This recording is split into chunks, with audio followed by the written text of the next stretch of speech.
I grew up here, so I was born on the farm. I grew up just in the house next door. I remember long hours, and when I was growing up, we worked 7 days a week. Didn't make any difference what day of the week it was, why it was a work day. You go back to school in the fall, and the teacher always wanted you to write your first paper of, what did you do this summer? Well, I didn't have to write very much, like worked every day, and that's just the way it was. My first memories of farming as a kid were driving combine or helping burn fields. As soon as school was out, I was headed home to the farm. My dad got started farming when he was a senior in high school. He was renting about 150 acres and just kind of started farming from there. Ended up going into a venture with some peppermint. The reason it's such an honor for us to work with the Donnell family is because they take such pride in what they do. They love growing peppermint, they love harvesting peppermint.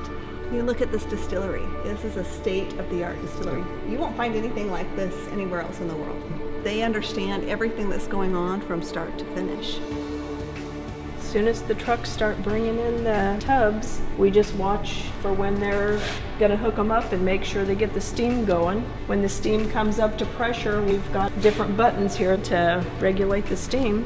And it's just a lot of pacing back and forth in here, watching 16 different bays and making sure it happens right. This year we're harvesting 520 acres of peppermint, and we're going to plan on doing that in 8.5 days. So we're cooking right now about 102 to 103 tubs a day. The Willamette Valley tends to have a more oil that's more sought after than other places in the United States or around the world. And a lot of it just has to do with the climatic conditions here. When the plant starts to bloom, the quality of the oil starts to change. We don't want to end up with oil that's not of the consistency that the consumer wants. Although we could get more oil by letting the plant get more mature, there's a certain time in there when we have the best quality for the maturity.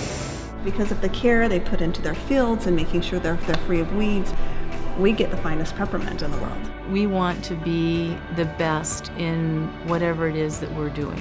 So I love it when the wellness advocates come to visit our mint still. It's such a emotional experience to me to be able to talk about something that we are so passionate about, to see the impact of our efforts, of our hard work, through the stories that are then told to us. I know it means a lot to them. And when they share with others about peppermint oil, they know exactly where it came from, and they can be even a stronger advocate for the use of peppermint oil.